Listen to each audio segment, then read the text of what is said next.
Bienvenue dans notre leçon sur la mode française. Aujourd'hui, nous allons explorer le monde du chic. Nous allons apprendre le vocabulaire et la grammaire. Commençons par le vocabulaire de bas 1 à 2. Regardez ce vêtement élégant. La mode est une expression d'identité. Passons maintenant au niveau B1. Décrivons un style particulier. J'adore ton style décontracté aujourd'hui. Merci, je préfère être à l'aise. Mais pour la Fashion Week, il faut être chic. C'est vrai, c'est un événement majeur. Notez l'utilisation de il faut que. C'est le moment d'aborder le niveau B2. Nous allons utiliser le subjonctif pour exprimer des opinions. Je préfère que tu portes ce manteau noir. Ouais, il est trop formel. Non, Non, il est indispensable que tu sois élégant. Phrase du jour, avoir du style. Récapitulons ce que nous avons appris. Nous avons vu le vocabulaire des vêtements. Nous avons pratiqué le subjonctif pour les opinions. Merci d'avoir suivi cette leçon. Entrons maintenant dans les détails de la grammaire. est-ce que le subjonctif est difficile? Cela dépend de votre pratique régulière. Utilisons il faut qu'avec un verbe. Il faut que je choisisse une robe.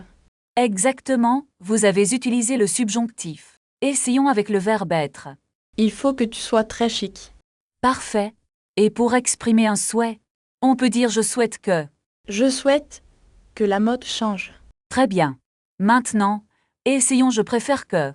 Je préfère que nous achetions du lin. C'est une excellente idée écologique. Passons à un dialogue de shopping. Bonjour, je cherche un costume bleu. Bienvenue. Quelle est votre taille? Je fais du 50 en veste. Suivez-moi, faire la cabine d'essayage. Ce tissu est vraiment très doux. C'est de la soie pure, monsieur. Est-ce que ce bleu me va bien? Il faut que vous essayiez le gris. D'accord, je vais l'essayer aussi. Quel est le prix de ce modèle? Il coûte 200 €. C'est un peu cher pour moi.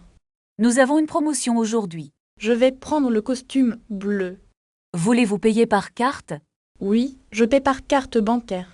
Merci, voici votre reçu. Analysons maintenant les tendances. Les couleurs vives sont populaires. Il est important que les marques l'écoutent. Écoutez quoi exactement? Écoutez les consommateurs éco-responsables. Je préfère que la mode soit durable. C'est un débat très actuel. Imaginons un défilé de mode. Je veux que les modèles portent du rouge. Le rouge symbolise la passion.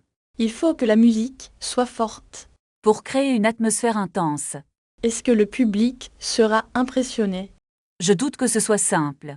Mais nous allons réussir. Faisons un dernier point de grammaire. Je comprends mieux maintenant. Pratiquez avec vos amis demain. À la prochaine leçon.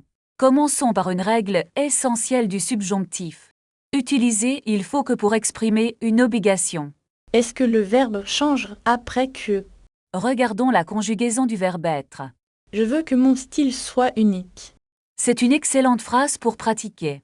Passons maintenant au verbe avoir. Il faut que j'ai une nouvelle veste. Très bien. Et pour exprimer un souhait? Je souhaite que la mode soit éthique. Exactement. Le subjonctif est nécessaire ici. Essayons avec le verbe faire. Il faut que je fasse du shopping. Parfait. Maintenant, parlons de l'opinion. Je doute que ce pantalon soit élégant. C'est correct. Mais attention à l'affirmation. Donc, je pense que c'est beau. Oui, vous avez compris la nuance.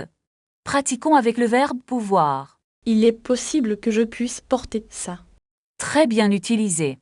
Changeons de sujet. Comment décririez-vous cette robe? Elle est longue et très chic. Pouvez-vous rajouter la matière? C'est une robe en soie bleue. Excellent. N'oubliez pas l'accord. Je dois faire attention au genre. Parlons maintenant des accessoires. J'aime porter une écharpe en laine. C'est très élégant pour l'hiver. Imaginons que vous allez à un mariage. Je veux porter un costume sombre. Et avec quels accessoires? Avec une montre en argent. C'est parfait pour une occasion spéciale. Je pense que la mode est superficielle. Pourquoi pensez-vous cela? Parce qu'on achète trop de vêtements. C'est un point de vue intéressant. Mais la mode est aussi une forme d'art. Je ne suis pas d'accord avec ça. Dites-moi pourquoi vous n'êtes pas d'accord. L'art est éternel, la mode change. C'est un argument très fort. Terminons par un petit exercice écrit. Je vais écrire sur le style vintage. C'est un excellent sujet pour commencer. Merci pour cette leçon passionnante. De rien, À la prochaine fois.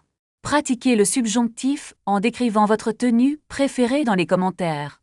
Passons maintenant à un nouveau sujet, la réservation d'hôtel. D'accord, je voudrais simuler une réservation par téléphone. Très bien. Je suis la réceptionniste de l'hôtel. Bonjour, j'aimerais réserver une chambre pour 2 nuits. Bien sûr.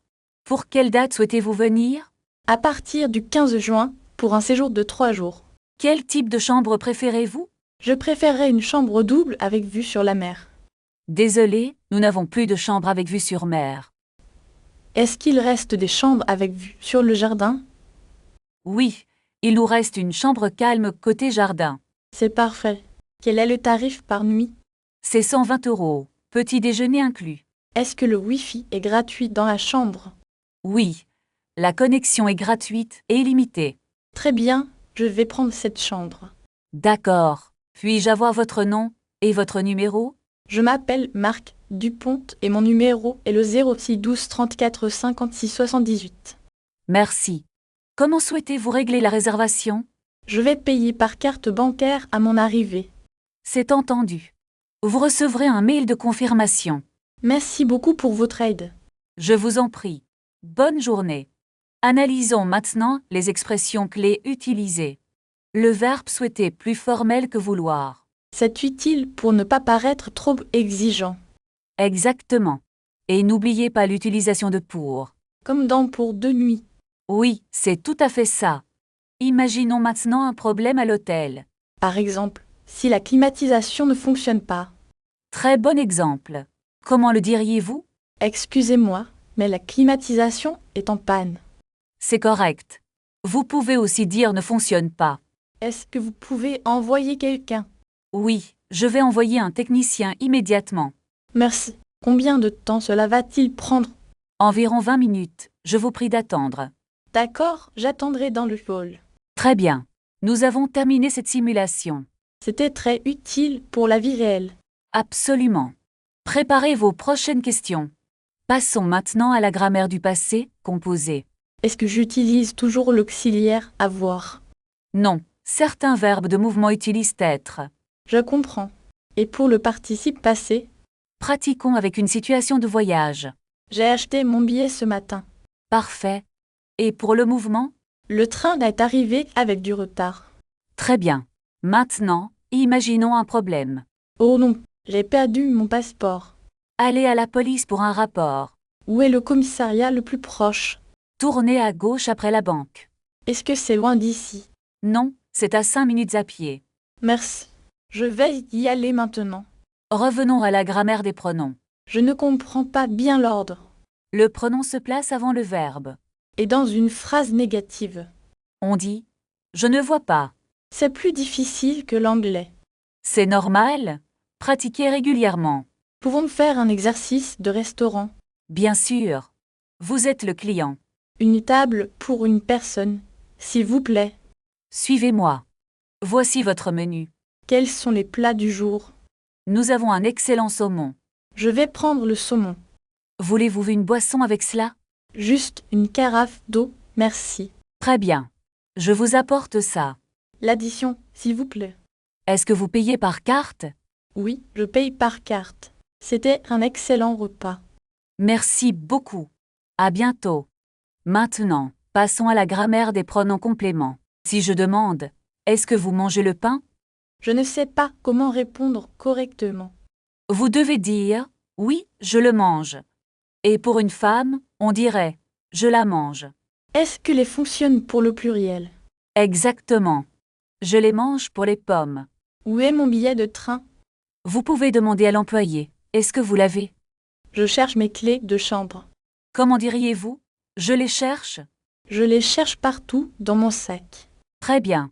Et si vous ne les trouvez pas? Je ne les trouve pas du tout. C'est parfait. Vous progressez vite. Pouvons-nous essayer un autre exemple? D'accord. Parlons de votre valise. Imaginez que vous avez perdu votre passeport. Oh non, je ne le trouve plus. Et si vous parlez de vos chaussures? Je ne les ai pas mises dans ma valise. C'est correct. Maintenant, demandez à l'agent de sécurité.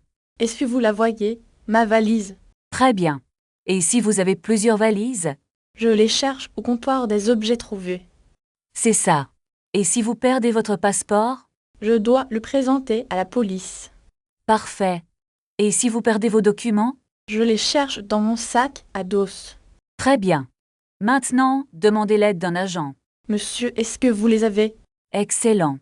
Et si l'agent a votre billet? Alors, je le prends avec moi.